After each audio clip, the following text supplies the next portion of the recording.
नमस्ते बच्चों। இன்றைக்கி என்ன பார்ப்போம்னா சங்யாவை பற்றி டீட்டெயிலாக பார்ப்போம்.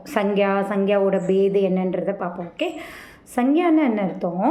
அது ஃபஸ்ட்டு என்ன शब्द रचना के अनुसार संज्ञा के भेद. संज्ञा வந்து என்ன शब्द? विकारी शब्द. विकारी शब्दना என்ன மீனிங்னா லிங்கு வச்சன் காரக் இதில் வந்து சேஞ்ச் இருக்கும். அப்படின்னா என்ன அர்த்தம்? ஜெண்டர். இப்போ நான் ஏற்கனவே ஒரு வீடியோவில் போட்டிருப்பேன், அதை மட்டும் தனியாக. இப்போ என்னென்னா லடுக்கா லடுக்கி, ஓகே, புருஷ் ஸ்திரீ, இந்த மாதிரி லிங்கு வச்சன் காரக். அதில் வந்து இப்போ லடுக்கா லடுக்கே, பாய் பாய்ஸ், பாய் கேர்ள், இந்த மாதிரி லிங்கு வச்சன் காரக்கில் சேஞ்சஸ் இருந்ததுன்னா அது வந்து விகாரி சப்த. அதாவது இப்போ தீரே தீரே தீரே ஜல்தி அப்படின்னா எல்லா இடத்துலையும் அதே ஜல்தி தான். அப்போ அது என்ன சப்த? அவிகாரி சப்த. இப்போ சங்யாங்கிறது என்ன சப்த? விகாரி சப்த. ठीक है. இப்போ संज्ञाओட भेद பார்க்க போகிறோம். இது என்ன மாதிரி? रचना के अनुसार. இதே व्युत्पत्ति के अनुसार संज्ञा के भेद என்னென்னா रूढ़ यौगिक योग रूढ़, रूढ़ यौगिक योग रूढ़. இப்போ रचना के अनुसार संज्ञा के भेद व्यक्तिवाचक संख्या, जातिवाचक संख्या, भाववाचक संख्या, द्रव्यवाचक संख्या, समूहवाचक संख्या. ठीक है. இப்போ व्यक्तिवाचक संख्याना என்ன அர்த்தம்? இப்போ ஒரு சின்ன ஸ்டோரி மூலியமாக பார்க்கலாமா? அதாவது நார்மலாக இப்போ நடந்துகிட்டே போயிட்டுருக்கோம், அங்கே ஒரு கேர்ள் போயிட்டுருக்கா. அப்போ நம்மளுக்கு அங்கே நேம் தெரியாது, அது யாருன்னு. ஒரு கேர்ளோ பாயோ யாரோ போகிறாங்கன்னா அவங்களோட நேம் தெரியாது. அப்போ அப்படி தெரிகிறப்ப, நேம் தெரியாது எனக்கு அப்படின்னு சொல்கிறப்ப, அந்த பர்டிகுலராக அந்த பர்சனோட நேம் தெரிஞ்சால் அது व्यक्तिवाचक संज्ञा.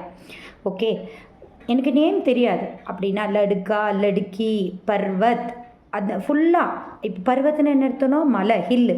அப்படி ஃபுல்லாக இருந்ததுன்னா அது வந்து ஜாதிவாச்சக் சம்யா. ஓகே, ஹிமாலயா, அப்போ எனக்கு தெரியும் ஹிமாலயா, இமயமலை அப்படின்னு சொன்னால் நம்ம என்ன பண்ணுவோம்?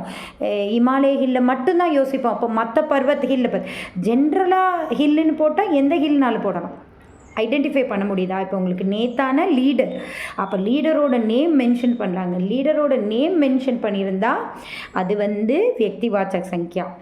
எனக்கு தெரியாது, இது வந்து குரூப்பு பக்ஷி அப்படின்னா பேர்டு. ஓகே, இதே வந்து கவ்வா தனியாக, காக்கானா காக்கா காக்கா மாதிரி தான் இருக்கும், க்ரோவாக தான் இருக்கும். அப்படி இருந்தால் அது என்ன அர்த்தம்? व्यक्तिवाचक. டிஃப்ரென்ஸ் புரியுதா? व्यक्तिवाचक संख्या, जातिवाच. फर्स्ट संज्ञान என்ன உங்களுக்கு எல்லாருக்குமே நல்லா தெரியும். கிசி வஸ்து, ஸ்தான், பாவ் யா குண. அதாவது ஜென்ரலாக நீங்கள் என்ன வச்சுக்கோங்க, நேமிங் வேர்டு. அதாவது இப்போ எதாக இருந்தாலும், நான் ஒரு மனுஷனாக இருந்தாலும் சரி, இந்த பூமியில் உள்ள எல்லாத்துக்கும் ஒரு பேர் இருக்குது. அதுதான் என்ன நேமிங் வேர்டு தான். என்ன அர்த்தம்? நவுனு சங்யா.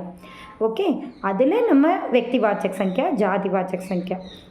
भाववाचक संज्ञाना என்ன அர்த்தம்னா நம்மளோட ஃபீல் எப்படி இருக்கும்? ஸ்வீட்டாக இருக்குது, மதுர்த்தா, புடாப்பா, ஓல்டாயிடுச்சு, ஸோ புடாப்பா.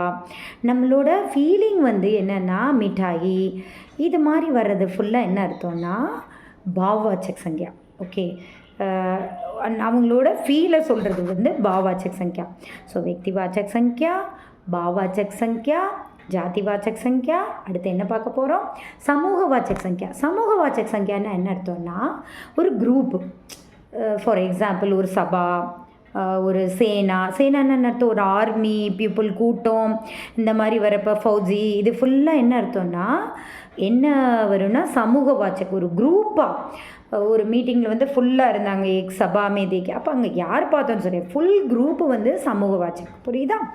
இப்போ இது வந்து திரவியவாச்சக்னா எந்த ஒரு மெட்டீரியல்னாலும், நம்மளோட ட்ரெஸ்ஸு, ஒரு ஸ்பெக்ஸ் வியர் பண்ணுறீங்க, ஒரு பென்னு, இது எல்லாமே மெட்டீரியல் ஃபுல்லாக என்ன அர்த்தம்னா என்ன வாச்சக் சங்க்யா? திரவியவாச்சக் சங்க்யா. ஓகே, எக்ஸாம் பர்பஸ் மோஸ்ட்லி நம்ம என்னென்னு பார்க்க போகிறோம்? व्यक्तिवाचक संख्या, जातिवाचक संख्या, भाववाचक संख्या. 3 தான் நம்மளுக்கு நிறையா வரும். ஓகே, व्यक्तिवाचक संख्याना என்ன சொன்னேன்? संज्ञाना जनरल என்ன? Naming word. व्यक्तिवाचक संज्ञाना என்னம்மா அர்த்தம்? व्यक्तिवाचक संख्या मीन्स, ठीक है बेटा, वो पर्टिकुलर नेम पता है तो वो व्यक्तिवाचक संख्या. अगर नहीं पता है, पूरा ग्रुप, उधर पूरा लड़की बैठे हैं, लड़के बैठे हैं, ऐसे पर्वत, ऐसे ग्रुप, पक्षी, ऐसे ग्रुप. இப்போ அது என்ன விதமான பேர்ட்ஸ், என்ன விதமான ஹில்னு தெரியாதப்ப जातिवाचक. ठीक है. उसका फीलिंग है तो फील, हमारा फील कुछ भी है, गुस्सा को வருது, என்னோட ஃபீல் ஃபுல்லாமே என்ன வரும்னா भाववाचक संख्या. समझ में आया आपको?